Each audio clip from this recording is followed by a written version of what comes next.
Hello guys, welcome to my physical class में आपका स्वागत है। आज हम आपको शारीरिक पुष्टि के अंग कंपोनेंट्स ऑफ फिजिकल फिटनेस के बारे में अध्ययन कराएंगे। शारीरिक पुष्टि के अनेक अंग होते हैं।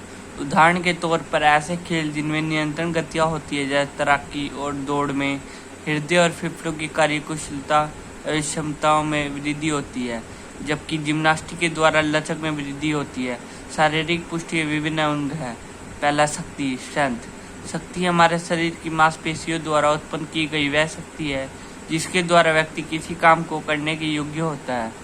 शक्ति शारीरिक पुष्टि का एक महत्वपूर्ण अंग है। शरीर की शक्ति को पाउंड या डायन से मापा जाता है।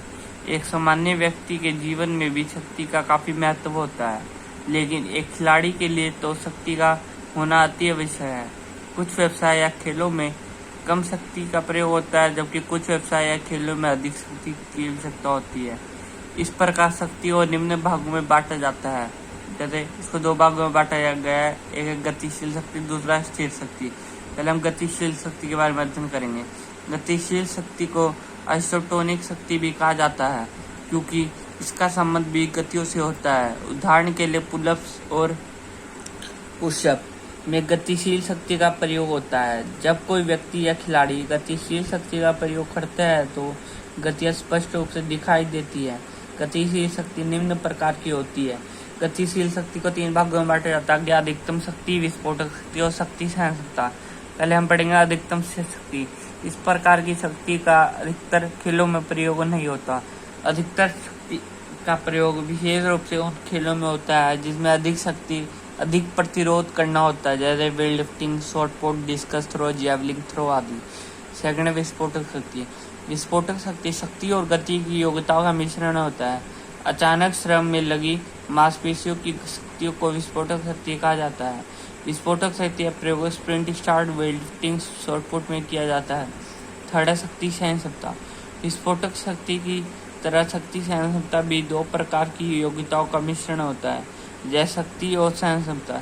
शक्ति सहन क्षमता शरीर की वह योग्यता है जो थकावट की स्थिति में भी अवरोध के विरुद्ध क्रिया कर सके। शक्ति सहन क्षमता को लंबी अवधि की तैराकी, रोड साइकिलिंग आदि में प्रयोग किया जाता है। स्थिर शक्ति। स्थिर शक्ति को आइसोटोमिक शक्ति भी कहा जाता है। कुछ समय के लिए निरंतर रूप से व्यक्ति अपनी मांसपेशियों की अधिक से अधिक जितनी शक्ति बिना किसी विशेष के लगा सकता है, वह उस व्यक्ति को स्थिर शक्ति कहते हैं। स्थिर शक्ति का खेलों में प्रयोग नहीं किया जाता, लेकिन वेट लिफ्टिंग में कुछ समय के लिए किया जाता है।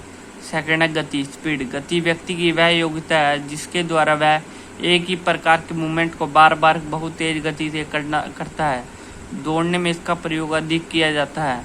अलग अलग खेलों में अलग अलग प्रकार के फास्ट मूवमेंट होते हैं। प्रशिक्षण के फलस्वरूप प्रतिक्रिया समय को कम करके भी गति को बढ़ाया जा सकता है। सहन क्षमता वाले खेलों के अलावा प्राय सभी खेलों में गति का प्रयोग होता है।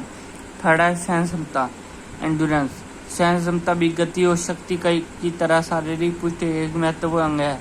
यह क्रिया को जारी रखने की योग्यता होती है।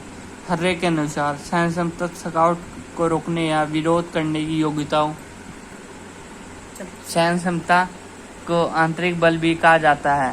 सहन क्षमता दो प्रकार की होती है: छोटी अवधि की सहन क्षमता और लंबी अवधि की सहन क्षमता। छोटी अवधि की सहन क्षमता। छोटी अवधि की सहन क्षमता उन खेलों में प्रयोग होती है जिनमें खेल क्रिया कम अवधि की होती है, जैसे फुटबॉल, हॉकी, कुश्ती आदि। सेकंड, लंबी अवधि की सहन क्षमता। लंबी अवधि की सहन क्षमता का प्रयोग उन खेलों में किया जाता है जिनमें खेल क्रिया लंबी अवधि की होती है, जिनमें क्रिया की तीव्रता कम होती है, लंबी दूरी की दौड़, रोड साइकिलिंग, क्रॉस कंट्री दौड़ आदि।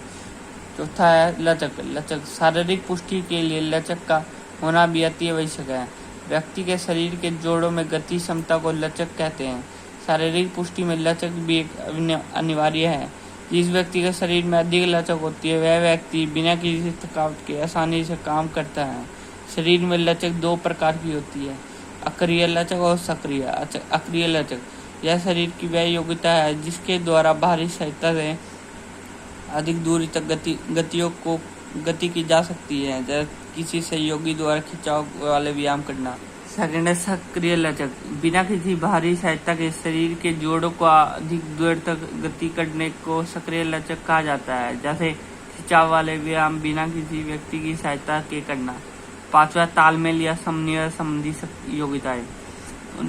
1980 के दशक से पहले शारीरिक पुष्टि के 5 अंग थे, 5 अंग माने जाते हैं, जैसे शक्ति, सहन क्षमता, गति, लचक, फुर्तीलापन। लेकिन इसके बाद फुर्तीलेपन के स्थान पर तालमेल संबंधी योग्यताओं का प्रयोग किया जाने लगा। इसका मुख्य कारण यह है कि इसकी परिभाषा तथा प्रकृति स्पष्ट नहीं थी। तालमेल संबंधी योग्यताएं मुख्य रूप से केंद्रीय स्नायु संस्थान पर निर्भर करती है।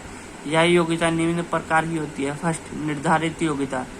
वह योग्यता जो किसी समय व स्थान पर शरीर की गतिविधि व स्थिति का विश्लेषण तथा परिवर्तन का निर्धारण करती है, उसे निर्धारित योग्यता कहा जाता है। सेकंड, प्रतिक्रिया योग्यता। किसी क्रिया के तुरंत बाद जल्दी तथा प्रभावी ढंग से की जाने वाली प्रतिक्रिया योग्यता कहा जाता है। उदाहरण के लिए 100 मीटर की दौड़ में गन की फ्लैश के तुरंत बाद स्टार्ट लिया जाता है। थर्ड, संतुलन की योग्यता।